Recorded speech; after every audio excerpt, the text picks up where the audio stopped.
الحمد لله رب العالمين، والصلاة والسلام على صفوة رسله وخاتم النبيين سيدنا ونبينا وشفيعنا محمد وعلى آله وأصحابه الطيبين الطاهرين وأزواجه الطاهرات أمهات المؤمنين وعلى من تبعهم بإحسان إلى يوم الدين.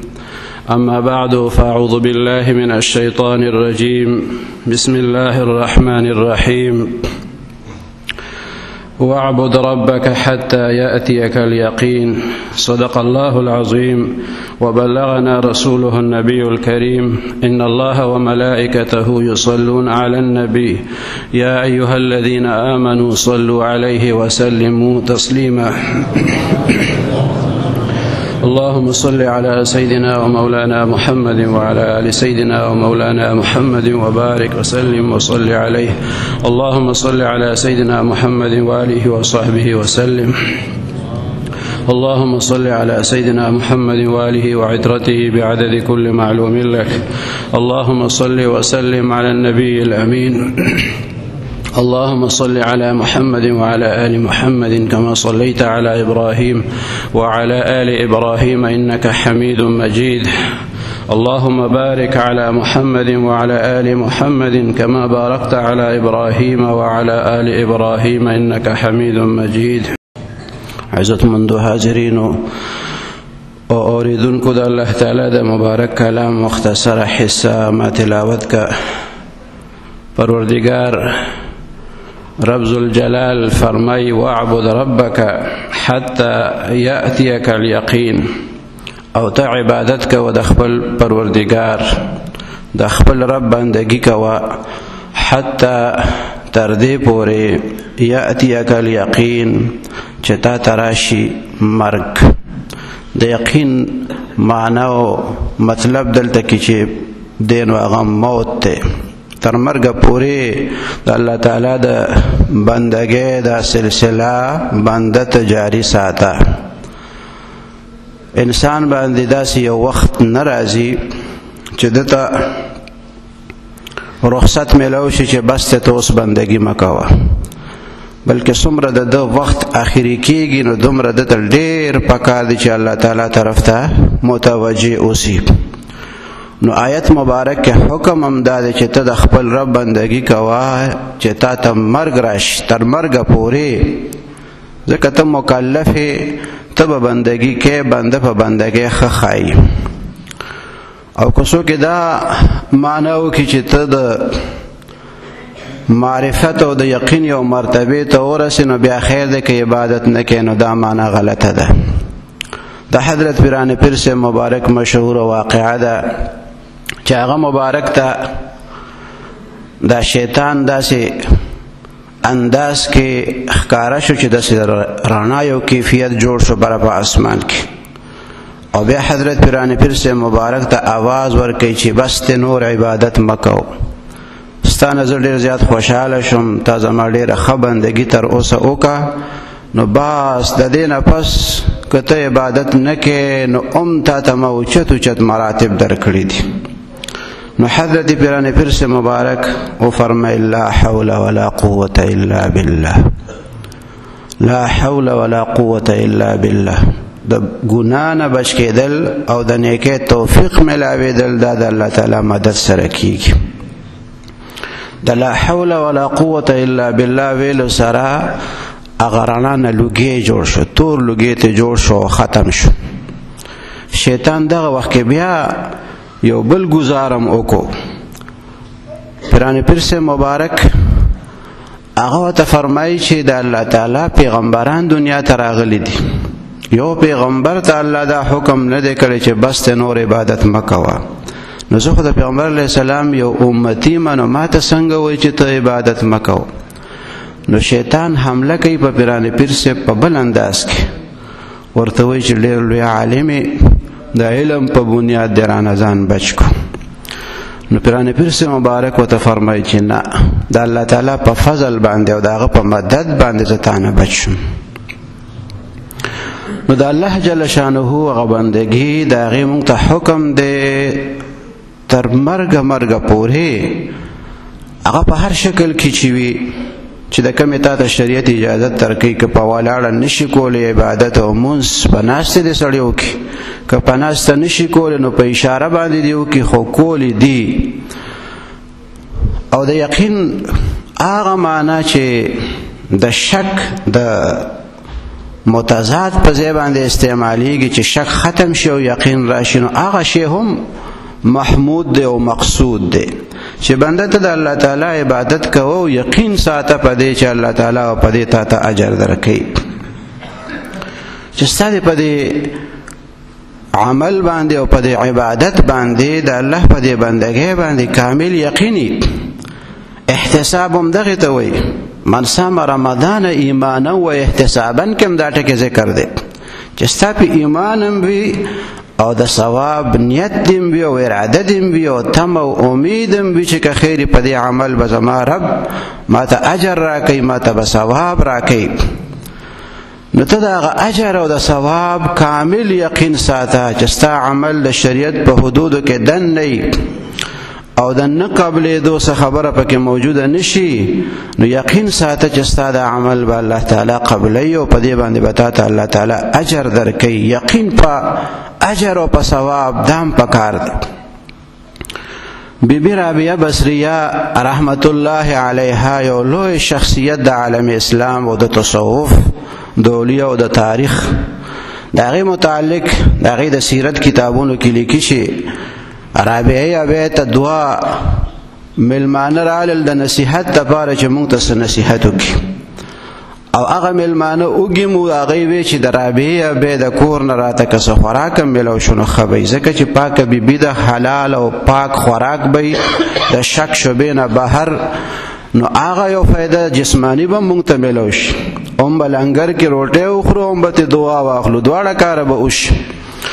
رابعه بصریه رحمت الله علیها هغې ته دا ملمانه راله درویشان نیکان خلک. هغه وخت کې لنګر کې صرف دوه روټۍ موجود دي، خادمانو ورته هغه دوه روټۍ مخې ته کېښوې، دوه ملمانه دي او دوه روټۍ دي. دې کې یو کس بهر نه سوال کوي چې د الله په نوم باندې ما ته د خوراک دپاره څه راکړي. رابعه بیا خادم ته وایي دا دوه روټۍ یو څه بهر سوالګري ته یې ورکړه. دا دوه کسان لږ غوندې خفم شو چې مونږ خو ملمانه یو او زمونږ د مخې نه یې اوچتې کړې او یوړې. رابعه بیا د هغې دا یقین دی چې الله تعالی د رضا دپاره یو کار وشي، نو الله جل شانه د هغې بهترینه صله انسان ته ورکوي او قانون دا دی چې من جاء بالحسنة فله 10 امثالها.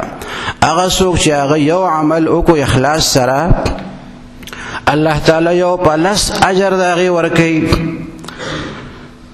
نو هغه روټۍ لاړې، هغه سوالګري یوړې. دا دوه ملمانه داسې پاتې شو. دې دوران کې یو کس رالو او 18 روټۍ چې دي په رومال کې نغښتې دي او د رابعې بیا لنګر ته یې رسولې چې دا ما ته خپل مالک راکړي دي چې دا هلته یې ورسوم. هغې چې وشمارلې خادم ته یې ویې دا څو دي؟ ویې 18 روټۍ دي. رابعه بیا ورته وایي کیدای شي دا زمونږ ني، ځکه چې د الله جل شانه وعده خو دا ده چې من جاء بالحسنة فله 10 امثالها. یو نیکي چې څوک وکړي نو یو په 10 ورته میلاویږي. نو مونږ چې دوه روټۍ د الله تعالی په نوم ورکړي دي نو مونږ ته 20 پکار دي، دا خو 18 دي، دا کیدای شي د بل چای. هغه خادم نوکر واپس لاړو، هغه خپل مالک ته وایي چې رابعه به خو دا روټۍ نه اخلي، هغې وایي دا به زمونږ ني، دا 18 وړي دي. هغه مالک ورته وایي شابه زر که 2 روټۍ پکې نور هم واچو چې 20 برابر کړي، واپس بیا راوړي. رابعه به خادم ته یو شماره څو دي؟ وایي 20 دي. ښه دا زمونږ دي، ځکه یو په 10 میلاویږي، نو چې مونږ 2 ورکړي وي الله تعالی راته 20 راولېږلي. دا رابعه به د الله تعالی په هغه ورکړه باندې، د الله په هغه انعام باندې، په هغه ثواب باندې داسې کامل یقین دی. دې ته یقین ویل کېږي چې عمل وکړي او یقین ساتي چې که خیر الله تعالی ما ته په دې اجر راکوي. خو داسې بې خونده غوندې عمل نه چې صرف د دوکاندارۍ په غرض یو عمل وکړي چې دې خوا در کومه خوا به راته راکړي، نه، د الله تعالی د رضا دپاره چې رب ذوالجلال ما نه رضا شي. دا لالچ نه چې یو ورکول اس ملاویږي بس صرف دکانداری شروع شي، نه، د الله تعالی د رضا دپاره به که عمل کې، که د الله د رضا دپاره نی نو بیا پې نه ملاویږي. من جاء بالحسنه، د جاء بالحسنه په تعریف کې چې راشي اله پې اجر ملاویږي، او چې په هغه تعریف کې د سره رانله بیا په هغې باندې اجر نه ملاویږي.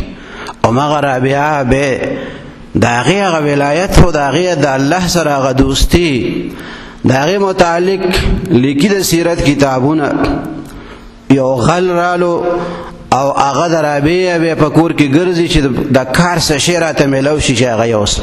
ټول کور کې وګرځېدو هېڅ شی ورته میلاو نه شو چې د هغې غلا وکړي او یویسي.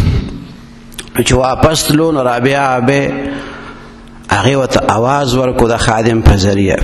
دې سړي ته تپوس وکړه د غلا دپاره راغلی که بل څه غرض دی دی؟ هغه ته او دې دپاره راغلم چې څه راته میلاو شي او یوسم. وی ښه ده د الله تعالی جل شانه د یو عاجز بنده کور ته ته راغلی او ته خالي لاس ځې نو دا موږ دپاره مناسب نه دي. زنګه کور کې څه ونه نو تا ته میلاو نه شو، خو داسې کار وکړه چې زه درته څه وایم هغسې وکړه نو چې تاسو غوښته د هغې نه به ښه شی تا ته میلاو شي. هغه غل خوشحاله شو چې زه څه غواړم د هغې نه هم راته ښه میلاویږي، نو بیا ولې نه ایسارېږم او د دې خبره ولې نه منم. نو رابعه بیا ورته فرمایي چې ورشه دغه ځای کې لوټه پرته ده اودس چاردام وکړه. اودس یې پې وکړو، یو دوه رکعته مونځ هم وکړه. او د ده خو لالچ پیدا شوی دی چې داسې څه به راکوي چې هغه زما د هغه مقصد او مطلب نه به م زیات ښي. نو دوه رکعته مونځ یې وکړو.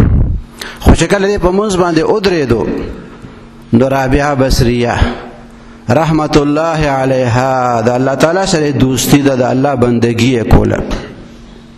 هغې الله تعالی ته لاسونه پورته کړه، پروردګاره زه خو یو عاجز بنده یم، زما کور ته او زما دروازې ته دا کس رالو او هېڅ ورته په ګوتو ورنه رالی، اوس مې ستا دروازه کې ودرولو، پروردګاره خالي لاس مه واپس کوه.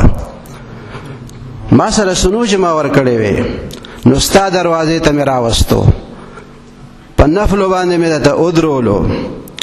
دا په نفلو باندې ودرېدل او په مونځ باندې ودرېدل دا د الله تعالی په دروازه کې ودرېدل دي. نو پروردګاره ما سره سنو چې ما ورکړی وې نو ستا دروازې ته مې راوستو، نو ته خالی جولې ما واپس کوه، څه ورته ورکړه. هغه سړي چې دوه رکعته مونځ وکړو د دعا هغه اثر ښکاره شو، بیا زر نیت وتړلو، مونځ وله خوند ورکړو، دوه رکعته نور هم کوي، څلور رکعته برابر که بیا نیت وتړلو، دوه رکعته بیا نور کوي، بیا ورپسې نور مونځ ورته خوند ورکړو. عبادت کې هغه شوق او ذوق او لذت پیدا شو. او چې بیا دعا کوله نو الله تعالی ته په سجده باندې دا سړی پرېوت، ځکه هلته رابعه بیا دعا کړې و پروردګاره خالي جولې مه واپس کوه. هغه دعا الله تعالی قبوله کړه.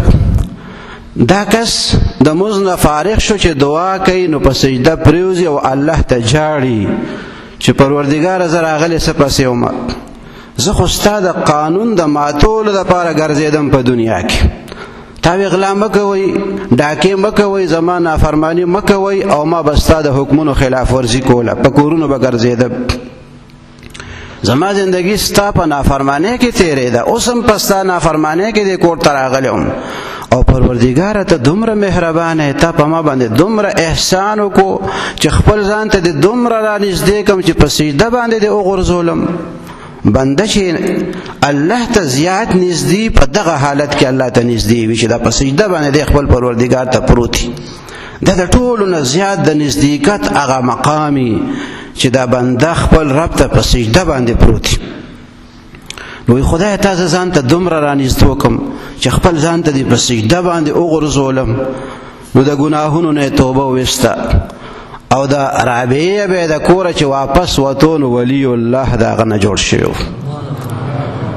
رابعه بصریه رحمت الله علیها هغه بیا دعا کوي چې دا هغه کس هغه جړه، دا هغه دعاګانې، دا هغه اوږدې اوږدې سجدې، هغه فریادونه، دا هغه کیفیت یې وکتو چې دا خو د ولی د خدای ته جوړ شو. نو بیا دعا کوي پروردګاره ته دومره مهربانه چې سړی غلا د پاره راغلی او تا په هغه باندې دومره رحم وکړو او د دې ځای نه چې هغه رخصتېدو نو ولی الله د هغه نه جوړ شو نو پروردګاره په ما باندې رحم وکړه، زه خو ډېره عاجز یم. بیا هم خپل عاجزي کوي، دا نه وایي چې زما کور ته رالو نو ځکه ورته دا لوی مقام میلاو شو. وایي پروردګار هغه باندې دې رحم وکړو، مهرباني دې پرې وکړه، ولایت دې ورته ورکړو. وایي زه خو ډېره عاجز یم، په ما باندې هم رحم وکړه. आवाज ورته کیږي، وایي په دې سړي باندې چې ما دا مهرباني وکړه دا خو مې په ستا د برکته وکړه، دا خو ستا د برکته، ستا د هغه دعا د برکته په د باندې دا مهرباني ما وکړه. نو دا عبادت هغه روح چې دی هغه دا دی چې انسان د عبادت خالص د الله تعالی د رضا دپاره کوي. د مشایخو ته د خانقاهونو دربارونو ته چې څوک راشي وایي چې وظیفه راته راکړئ چې دا مشکل مې آسان شي. نو د هغه وظایف او غرض او مقصد هم دی چې د دې بنده تعلق د الله تعالی سره جوړ شي، چې دی وایي ربنا آتنا فی الدنیا حسنه، چې خدای ته خیال شي، چې دی وایي حسبنا الله ونعم الوکیل، نو د به خدای ته دې سره خیال شي، چې دی وایي رب انی لما انزلت الی من خیر فقیر، دې سره به د الله تعالی طرف ته توجه پیدا شي. نو د خانقاهونو او دربارونو غرض او مقصد هم دی چې د الله د مخلوق الله طرف ته متوجه شي. نو د وظیفې لومبې ټکی چې نو هغه سي الله طرف ته د متوجه کېدو خبرې پکې. نو چې بنده الله ته متوجه شي، الله جل شانه سره مینه او تعلق پیدا شي، هغه مسائل د دنیا مو ته آسان شي، د آخرت هغه کامیابی مو ته الله تعالی نصیب کړي. او چې سړی وظیفه هم کوي او خدای ته خیال نه دی، یا هغه دنیاوي کار وشو بیا ورپسې وظیفه پرېښوه، یو غرض یو د هغې دپاره ذکر او وظیفه را شروع کړې وه، او چې کله هغه کار وشو نو بس نه عبادت کوي او نه هغه وظایف کوي، نو دې سړي د هغه وظیفې حق ادا نه کړو. د وظیفه خو تعالی ښودلې شوې دې دپاره وه چې د دې نه پس به ته الله تعالی طرف ته متوجه اوسې او الله جل شانه نه به خیر غواړي او هغه په در کې به د سوالګري په شکل کې ځان پیش کې، عاجزي به ورته کې، جاړې به ورته، سجدې به ورته لګې، د شپې به ورته پاسې. نو چې دغه عادت یې خپل کو، دې سره به د کامیابي راځي. او چې ته دا کار مې وشي هغه کار مې وشي هغه، او د هغې نه پس نه د مونځ پابندي او نه د وظایفو پابندي، دا خو ته هغه مقصد ته نه رسېدلی. نو عبادت چې یو بنده کوي خالص د الله تعالی د رضا دپاره دی کوي. لومبنی سوال چې کوي د وظیفې نه پس همدغه سوال دی کوي چې رب ذوالجلاله ته زمونږ نه رضا شي، ګناهونه راته معاف کړي، او د هغې نه پس چې بیا ستا کوم دنیاوي مسائل او مشکلات دي د هغې دپاره هم د الله تعالی نه سوال کوه. نو د یقین دغه معنا ده چې په یقین سره، اعتماد سره او د ثواب باقاعده امید ساتي، او یقین دی چې که خیر زما د عمل د شریعت په حدودو کې دننه دی او د رد کېدو څه خبره پکې که خیر نشته، نو پروردګار به په خپل فضل ما ته په دې باندې بهترین اجر راکوي. او چې تاسو غوښتي کېدی شي د هغې نه ښه شی پې تا ته میلاو شي، نو دا مه وایه چې زه سوال کوم او قبلیږي نه، زه دعا غواړم او نه کېږي. نه، کېدی شي د هغه دعا او د سوال په نتیجه کې تا ته هغه څه میلاو شوي چې تاسو غوښته هغې نه غوره درته درکړي شوي وي، یا آینده کې تا ته د هغې نه غوره شی درکړی شي. نو دعا ضایع کېږي نه، عبادت ضایع کېږي نه، خو شرط پکې اخلاص چې خالص د الله تعالی د رضا دپاره وشي. نو پروردګار د یقین کامل زمونږ نصیب کړي، او په عباداتو کې چې کوم روح دی هغه روح دی الله زمونږ په عبادت کې پیدا کړي. وآخر دعوانا ان الحمد لله رب العالمين. الحمد لله رب العالمين، والصلاة والسلام على أشرف الأنبياء والمرسلين وعلى آله وأصحابه أجمعين. اللهم أنت إلهنا ومعبودنا، فلا تكلنا إلى أنفسنا طرفة عين، وأصلح لنا شأننا كله، لا إله إلا أنت. اللهم إنا نسألك موجبات رحمتك وعزائم مغفرتك والغنيمة من كل بر والسلامة من كل إثم. لا تدع لنا ذنبا إلا غفرته، ولا هما إلا فرجته، ولا مريضا إلا شفيته، ولا ولدا إلا أصلحته وعلمته، ولا مجاهدا إلا نصرته، ولا عدوا إلا أهلكته وخذلته، ولا حاجة من حوائج الدنيا والآخرة هي لك رضا ولنا فيها صلاح إلا قضيتها ويسرتها يا أرحم الراحمين. رب اجعلني مقيم الصلاة ومن ذريتي ربنا وتقبل دعاء. ربنا اغفر لي ولوالدي وللمؤمنين يوم يقوم الحساب. ربنا لا تؤاخذنا إن نسينا أو أخطأنا. ربنا ولا تحمل علينا إصرا كما حملته على الذين من قبلنا. ربنا ولا تحملنا ما لا طاقة لنا به. واعف عنا واغفر لنا وارحمنا، أنت مولانا فانصرنا على القوم الكافرين. وصلى الله تعالى على خير خلقه سيدنا ونبينا وشفيعنا محمد وعلى آله وأصحابه أجمعين برحمتك يا أرحم الراحمين.